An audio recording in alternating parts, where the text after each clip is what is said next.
Biding-bidingan. Ito ang terminong ginamit ng ilang mga senador sa pagdinig ng Blue Ribbon Committee kaugnay ng maanumalyang flood control project sa bansa. Ngunit ano ba ang ibig sabihin nito? Si Contractor Curly Discaya ang nagbunyag sa modus na kanya mismong kinasangkutan. Ayon sa kanya, rigged o manipulado na ang sistema ng project bidding sa bansa.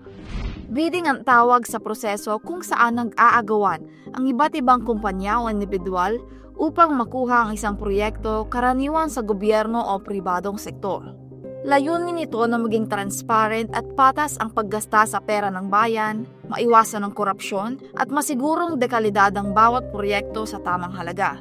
Pero, sa pagdinig ng Blue Ribbon Panel, inamin ni Discaya na kontrolado at pinamumunuan ng isang network na konektado sa mataas na government official ang project bidding sa bansa. Sa karaniwang proseso daw, sa simula pa lamang ay hinaharang na ng isang negotiator ang kanilang attempt sa pagbid dahil meron na silang appointed taker para sa bawat proyekto. Bago na makasecure ng bidding, kailangang maipasilip ng isang contractor ang kanyang financial documents at kung hindi, agad-agaran din itong madidisqualify. Kung minsan naman daw, dumadating pa sa pagkakataong tatanungin ang mga contractor kung sila ay lalaban o makikisama. Ayon kay Discaya, kapag sinabing makikisama, hindi daw i-disqualify ang isang contractor at isasama pa sa shares at harian ng porsyento mula sa proyekto.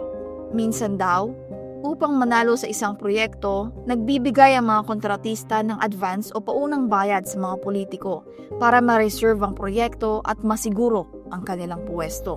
Sa mismong araw naman ng bidding, may isang tagapamagitan na kumokontrol sa proseso ng bidding para matiyak na iilan lamang ang makakasali at para magmukhang lehitimo ang proseso. Dagdag ni Discaya, ang halaga ng share na pinamamahagi ay depende sa presyo ng proyekto, bagay na idinetali niya sa Senado.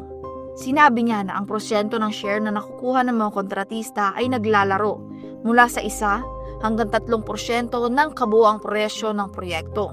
Upang mapadali ang pagkapanalo, sinabi ni Discaya na kailangan ng padulas o pera na ibinibigay ng mga kontratista sa Bids and Awards Committee. Dahil dito, ginagawa raw ng komite na mas mabilis ang pag-award at pagproseso ng mga requirements sa bidding. Sa kasalukuyan, lahat ito ay pawang alegasyon lamang ni Discaya.